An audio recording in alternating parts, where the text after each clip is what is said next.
I wrote a book a couple of years ago, and there's a whole chapter dedicated to your woman cave. Yes, your woman cave. I love that. Yeah, but the good thing is that if you don't live with anyone, you can make the whole damn house your woman cave. That's what I'm doing. I actually so I've had quite a crazy life, a lot of trauma, and a lot of stuff that led to me getting into kind of some crazy stuff sexually. And I had a dungeon up into my in my house, like built a bed, like this whole crazy thing. Yeah.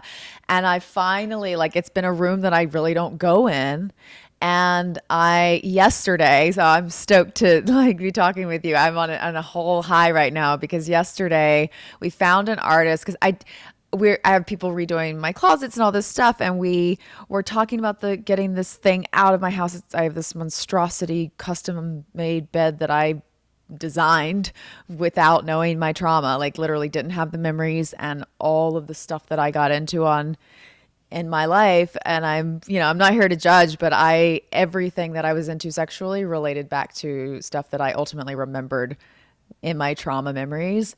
And I talk really candidly about this because it's like this topic needs to be spoken about, and it needs to be a conversation we can have at a dinner table and then move on and have dessert and be fine, you I know? love that. I love that. Keep going. I think this is, for those brave and vulnerable and transparent enough and strong enough to say it should. It's Yeah. not everyone's place. Not everyone has the ability to say it, but if you do, then the people that you help are ones that would never otherwise get it. 100%. But also, if one of us is speaking, it's all of us. I am the voice of anyone who doesn't feel like they want to speak. I'm your voice. I'm your voice, and you can feel through me that we are speaking up together because we're the same. I mean, that's how I see it anyway.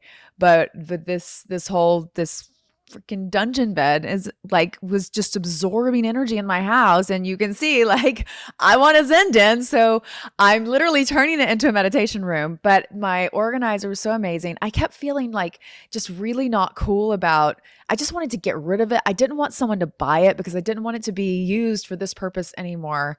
And she said there's an artist who wants to repurpose it, and Danica, I literally burst into tears. I was just like, I was so overwhelmed with relief, but also it was like the universe just saying, no, we hear you. We're not going to let this be something that could possibly become more of a, harmful thing in Cool. any way, shape, or form. Yeah, a tool in that regard.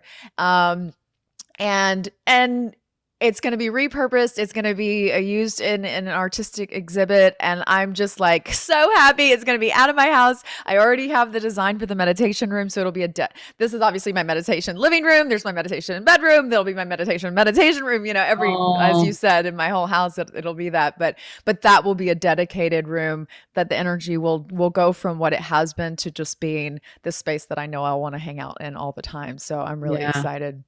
To go there again and use the room for a different purpose and having to go through that alchemical process of turning it from one thing into another. And you've talked about that for yourself. And I just think that you said that to change the narrative around trauma, that you have to say, like, how did we get here? How did I get here?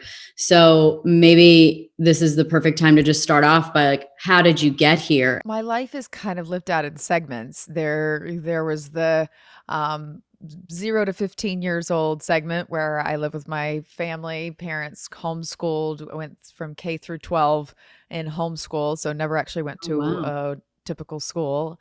Graduated when I was 15. 2 months later, I moved, or 2 months after I turned 15, I graduated and moved out of the house, became fully independent. And then you have like my 15 to 18 year period where I'm studying acting and I'm in New York and I'm determined that I'm going to be an actress. And everybody told me it was never going to happen because, trailer park kids don't make it in Hollywood. And I was like, has anyone ever heard of Hilary Swank? Thanks. But I was a little bit of was is a strong word. I was a little bit of an arrogant child. I was like, y'all are all wrong. I'm going to prove it. And so then there was that period of just really treading through the muck of it all to make stuff happen in kind of a forcing kind of way. Toxic hustling, I think is what they call it now. Ooh, But good one. right? I heard that term recently and I was like, yeah, God, we're sold this American lie, not an American dream. It's like but literally you go into your life being told that if you go after your dreams, meaning if you do a career that we approve of will mean that you are quote unquote successful, you're going to be happy and we'll be We happy at a meaning party with you. society, or we meaning your family? I think all of the above, right? I mean, it depends. This is obviously, this is definitely society and culture. A Mhm. lot of people's families, there are the Yeah. few who are like, be whatever you want, free little bird. I love those Where people. I are haven't met they? them, but I figure they're out there.